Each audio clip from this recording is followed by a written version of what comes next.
리스 오브 리제 해외에서 봉사한 얘기 후쿠시마 네. 그 이야기 하기 전에 그 당시 그 군가를 진짜 부르신 분이 또 이분인지도 모르죠 뭐 그죠? 군가요? 신동욱 박사님 네, 군가. 아까 그 텔레비에 나온 용감하게 씩씩하게 부른 사람이 아버님이 저 사람 그녀기 신랑하면 되겠다 이랬잖아요. 네.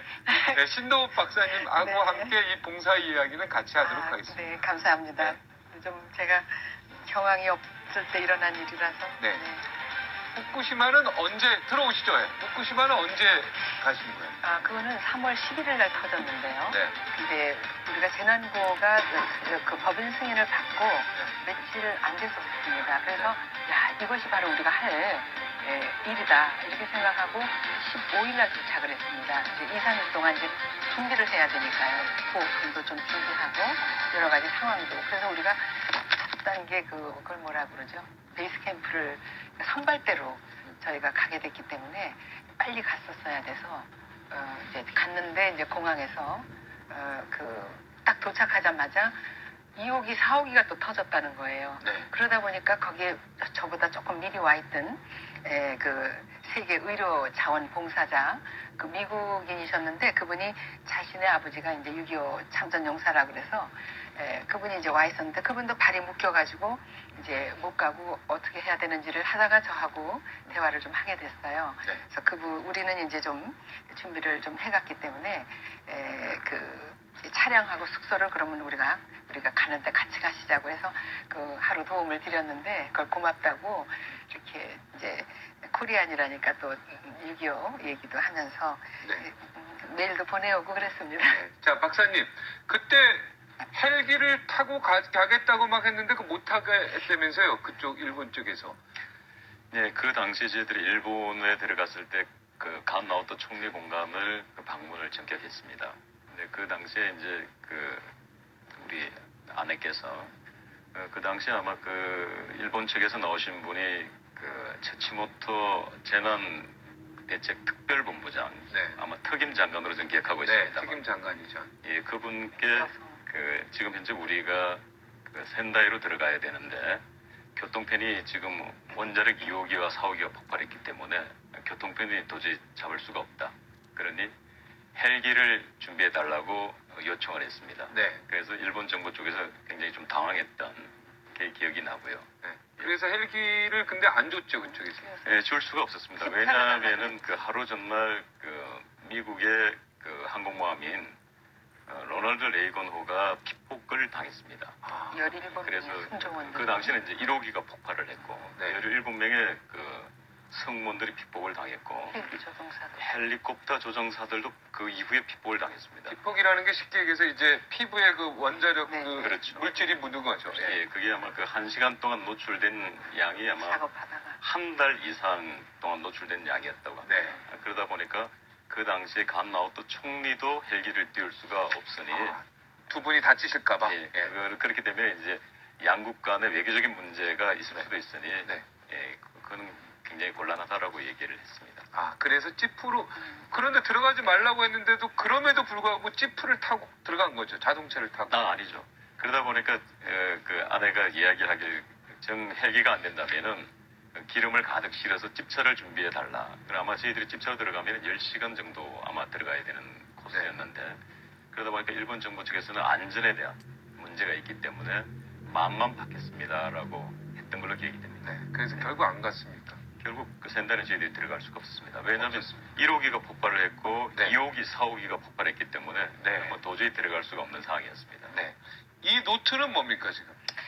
제가 거기 가서 어떤 이야기를 그 특임 장관한테, 대책 본부장한테 했느냐고 물어보실 때, 네. 제가 이제 한 3년 지난 얘기라서, 네.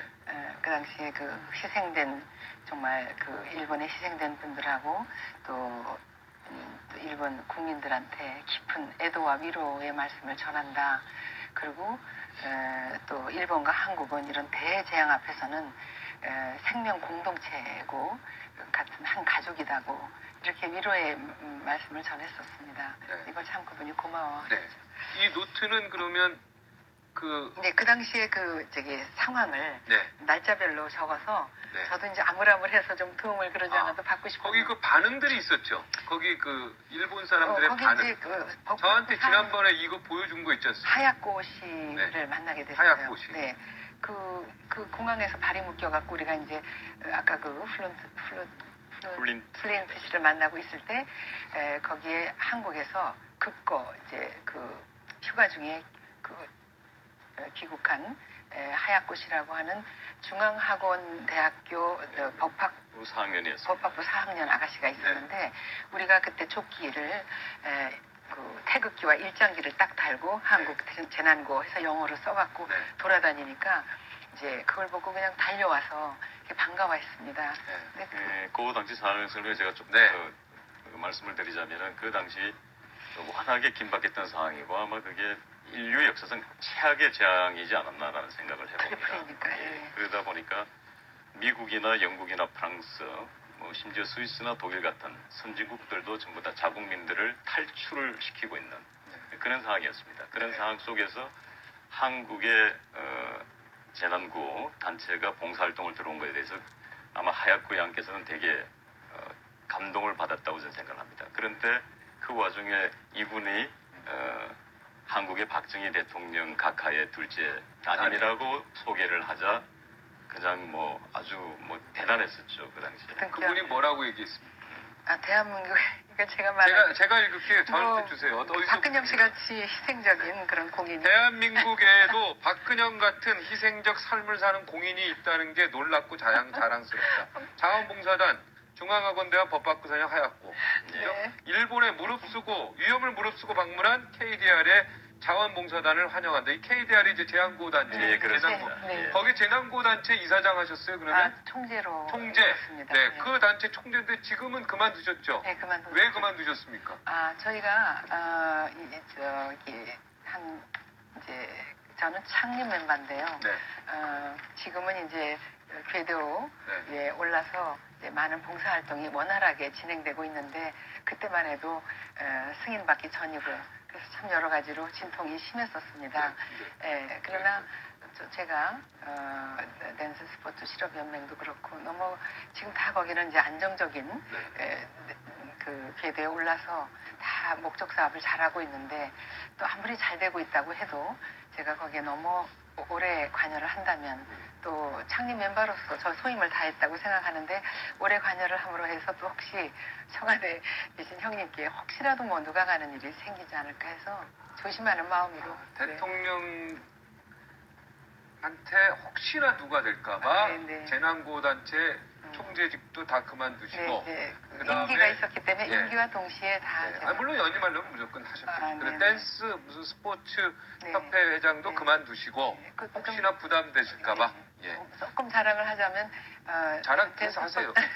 댄스 스포츠 실업연맹은 그 궤도에 올랐다고 말씀드리는 거는 그 당시에 광주 아시안 게임에서 최초로 채택된 종목이었는데 거기서 6명의 선수가 파견됐었는데 2명이 우리 협회 연맹 소속이었습니다. 그래서 너무 은메달을 받았습니다. 그 당시에. 하얗고 양이 이 얘기를 전직 대통령이나 천황의 자녀가 대지진이나 특히 방사능 오염 누출 지역에 봉사 활동을 한다는 것은 일본에서도 상상도 할 수 없는 일이다.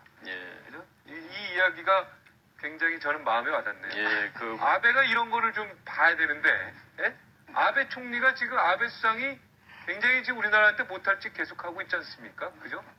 이렇게 우리 대통령의 둘째 딸이 그 위험을 무릅쓰고 남들 다 도망가는 그 와중에 위험을 무릅쓰고 일본에 가서 그 봉사를 하고 있는데 아베가 지금 망언을 계속하고 있으니까 속상한데 비록 그분이 수상이지만 국민 중에는 정말 양심적인 분들이 또 있으니까요. 네, 맞습니다.